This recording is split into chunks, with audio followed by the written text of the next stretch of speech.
Halo semua, selamat datang di channel Permanakun.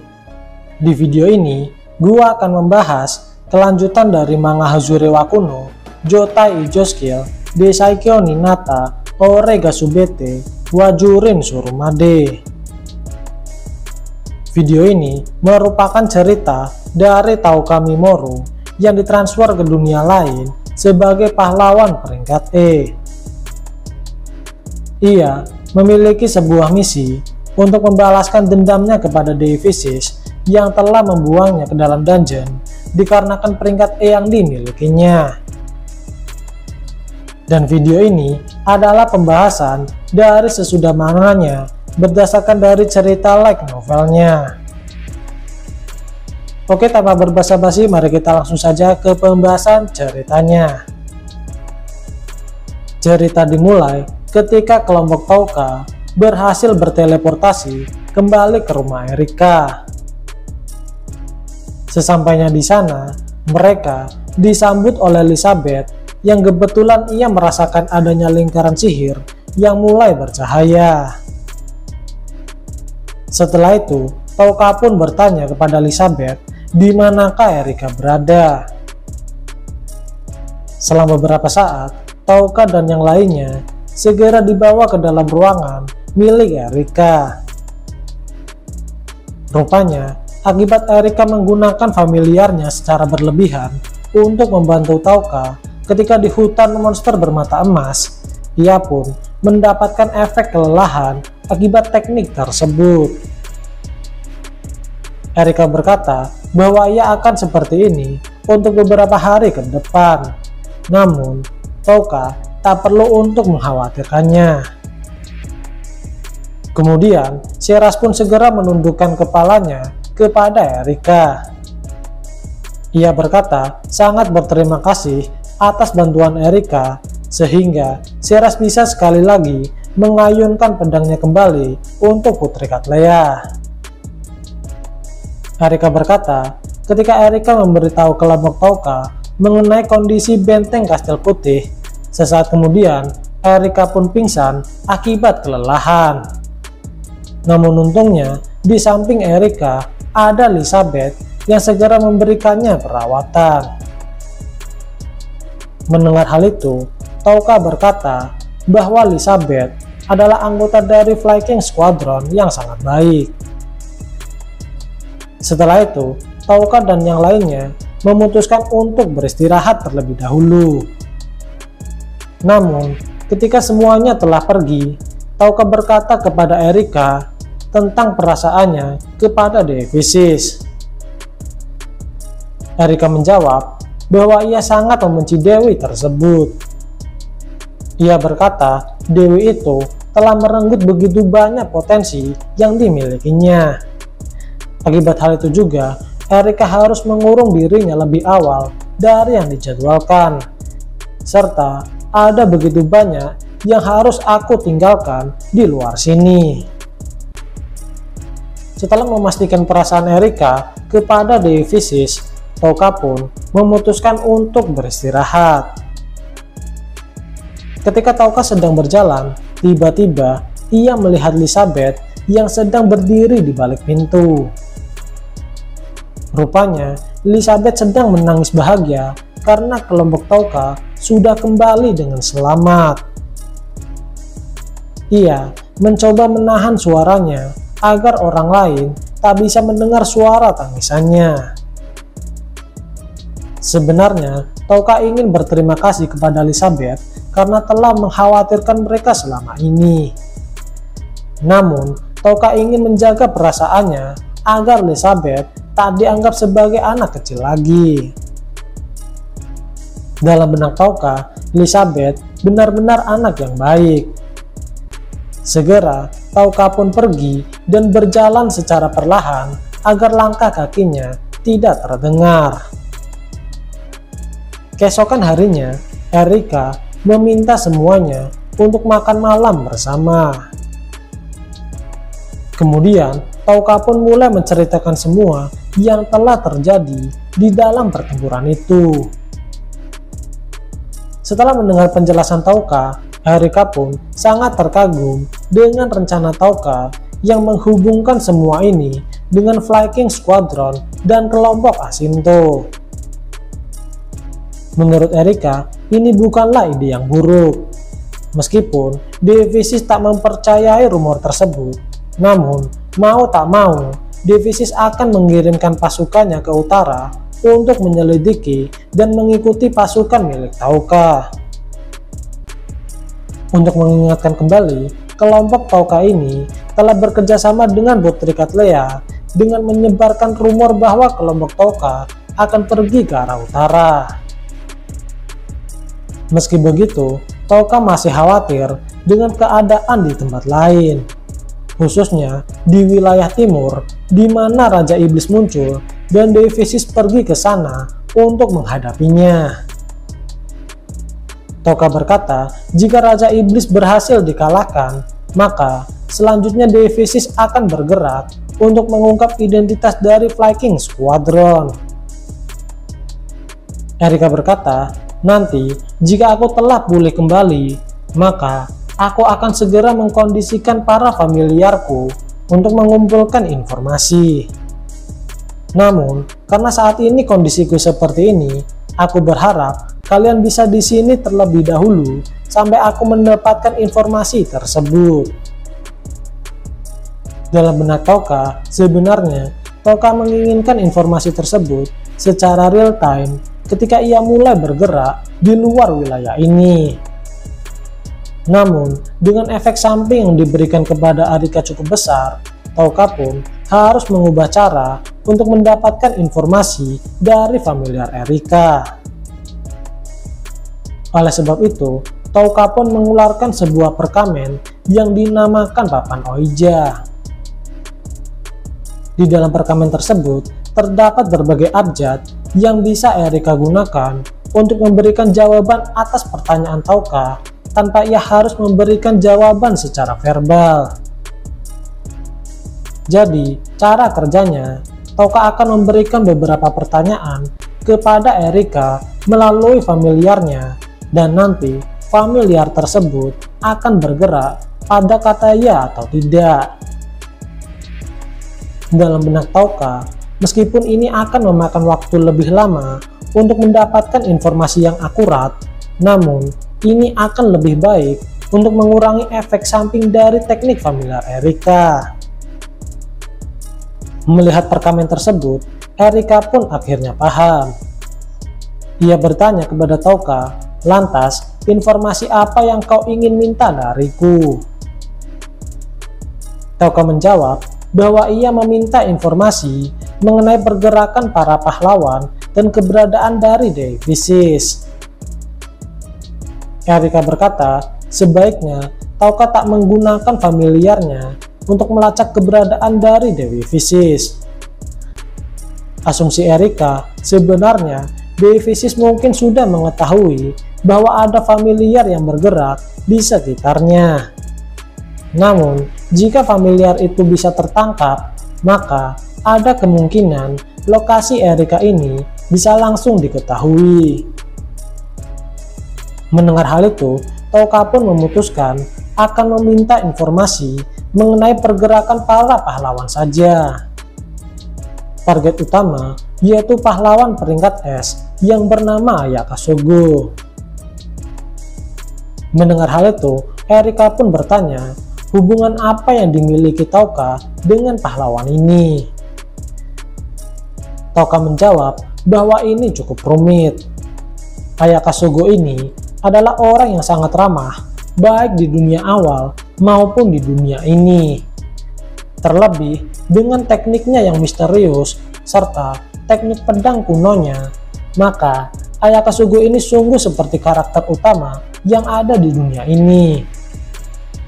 Sedangkan untuk pahlawan yang lain, menurutku mereka akan lebih susah untuk diajak negosiasi. Untuk target informasi selanjutnya adalah pahlawan peringkat S, yaitu Takao Hijiri. Menurut Tauka, ia tak bisa memprediksi apa yang akan dilakukan oleh Hijiri ini. Meskipun tak terlalu akrab, namun Touka menganggap bahwa Hijiri ini adalah orang yang cukup pintar.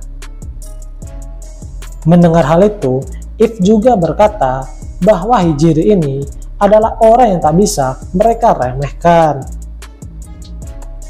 Erika berkata, "Lantas, untuk pahlawan yang lain, apakah kau juga menginginkan informasi milik mereka?" Touka berkata, "Jika kau bisa mendapatkan informasi mereka, maka itu akan menjadi lebih baik. Meskipun aku sudah mendapat sedikit informasi mengenai kekuatan Kirihara, namun aku masih menginginkan informasi mengenai dirinya. Apalagi kemungkinan dia telah naik level setelah pertarungan melawan pasukan iblis."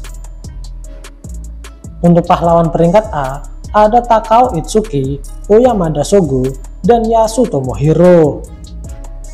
Meskipun Oyamada dan Yasu saat ini masih menghilang, namun aku ingin mengetahui informasi apakah mereka masih hidup atau tidak.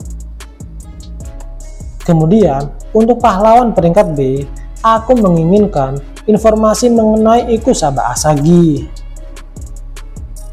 If bertanya, mengapa Touka memilih informasi Ikusaba Asagi bukannya Kashima Kobato? Touka beralasan bahwa Ikusaba Asagi ini adalah orang yang pintar dan memiliki pola pikir seperti dirinya. Dan oleh sebab itu, Touka ingin tahu niat sebenarnya dari Asagi ini. Setelah itu, sesudah makan malam, Touka pun ingin berbicara empat mata hanya dengan If. Mendengar hal itu, If pun setuju dan mereka pun segera berpindah tempat. Di sini, Touka berkata bahwa perjalanan mereka bersama harus berhenti di tempat ini. Mendengar hal itu, If pun cukup terkejut. If menanyakan mengapa bisa begitu. Touka menjelaskan bahwa kontrak antara Touka dan If hanya sebatas mengantar If dan Elizabeth untuk menuju ke rumah Erika. Dan untuk melunasi hutang tersebut, If akan membantu Seras untuk menyelamatkan Putri Cattleya. Oleh sebab itu, sebenarnya perjanjian yang mereka berdua buat kini telah selesai. Terlebih, If tak mempunyai niat balas dendam kepada Dewi Fisis. Berbeda dengan Seras yang masih mempunyai dendam karena keinginan Dewi Fisis untuk mengincarnya. Maka dari itu, ia pun harus merasakan penderitaan seperti ini. Meski tak punya urusan dengan Dewi, namun If masih bersikukuh agar ia masih bisa bertarung bersama dengan kelompok Touka. Touka berkata, "Lantas, bagaimana dengan perasaan Elizabeth ketika ia ditinggalkan olehmu? Bukankah ia ketika datang ke sini berharap agar bisa hidup berdua hanya denganmu saja?" Mendengar hal itu, If pun akhirnya mengerti. Dalam benaknya, mungkin ketika ia berbicara dengan Elizabeth, maka Elizabeth akan mengizinkannya untuk ikut bersama Touka karena ia adalah anak yang baik.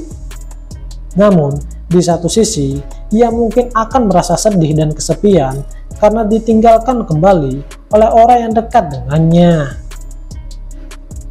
Touka berharap agar If dapat hidup bahagia di sini bersama dengan Elizabeth. Di satu sisi, If meminta Touka agar tak sungkan untuk meminta bantuannya karena ia masihlah anggota dari Viking Squadron. If juga berharap agar Touka dapat diberikan keberuntungan di setiap perjalanannya. Setelah itu, ketika Touka kembali ke kamar, ia juga memberitahukan ini semua kepada Seras. Tak lupa, Touka juga menanyakan Seras apakah ia akan ikut dengannya untuk melakukan balas dendam kepada Dewi Fisis. Seras menjawab bahwa ia adalah satria milik Touka. Oleh sebab itu, ia akan selalu ikut dengan Touka sampai akhir hayatnya. Ya, setelah ini hanya ada adegan bucinnya si Touka dengan Sheras. Intinya, Touka dan Sheras telah berjanji akan selalu bersama sampai akhir hayat mereka. Keesokan harinya, Touka memutuskan untuk memberitahu Elizabeth bahwa mereka akan segera berpisah. Meskipun itu cukup berat untuk Elizabeth, namun ini adalah apa yang harus Touka lakukan untuk kebaikannya. Di sini, Touka juga berkata kepada Erika bahwa keberangkatannya akan ditunda selama 1 hari. Hal ini dikarenakan untuk memberikan waktu istirahat kepada Slay yang selama ini telah berjuang dengan sangat keras.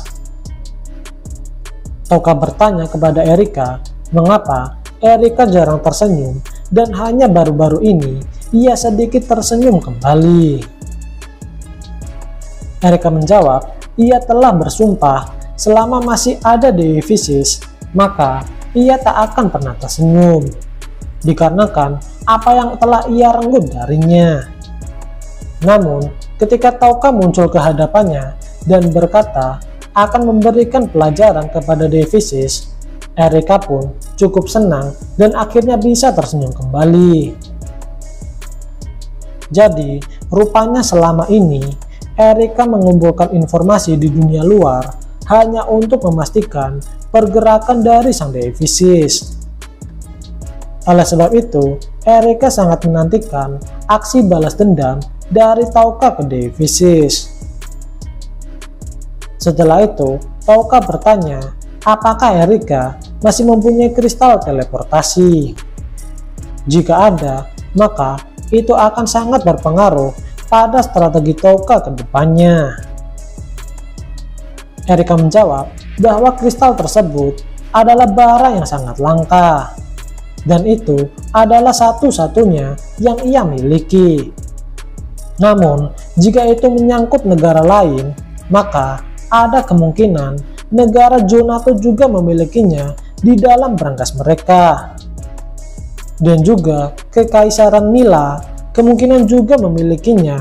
Hal itu dikarenakan kaisar saat ini terkenal suka mengumpulkan peninggalan-peninggalan kuno.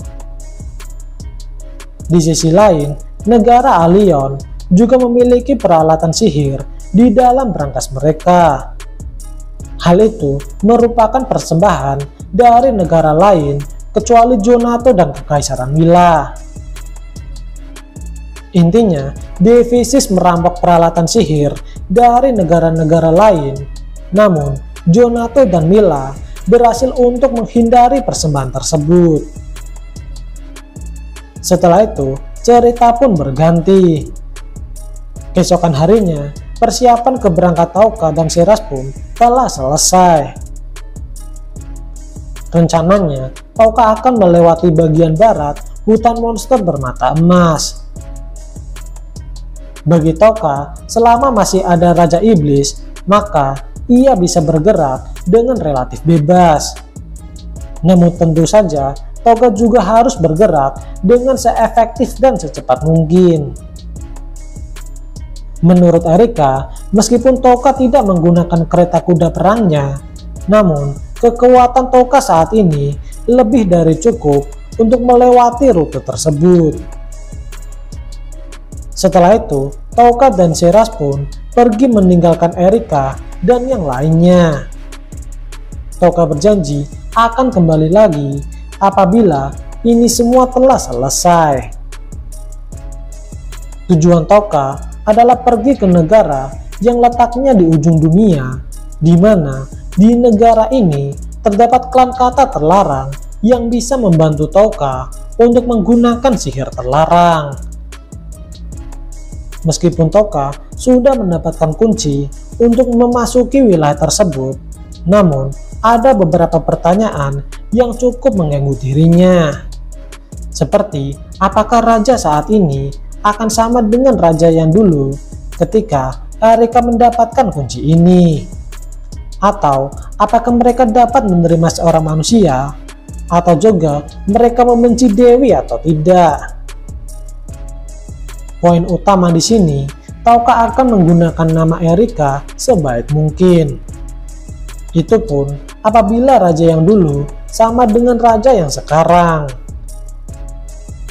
Di sisi lain, akan seberapa jauh juga Dewi Visis akan tertipu dengan trik yang digunakan oleh Tauka ini. Oke, sekian dulu video pembahasan light novel Hazure wa Kuno, Joutai Ijo Skill, Desaikyo Ninata, Orega Subete, Wajurin Surumade. Jangan lupa like dan subscribe apabila kalian menyukai video ini. Dan jangan lupa aktifkan lonceng notifikasinya agar kalian dapat notifikasi ketika channel ini update video terbaru. Oke, see you.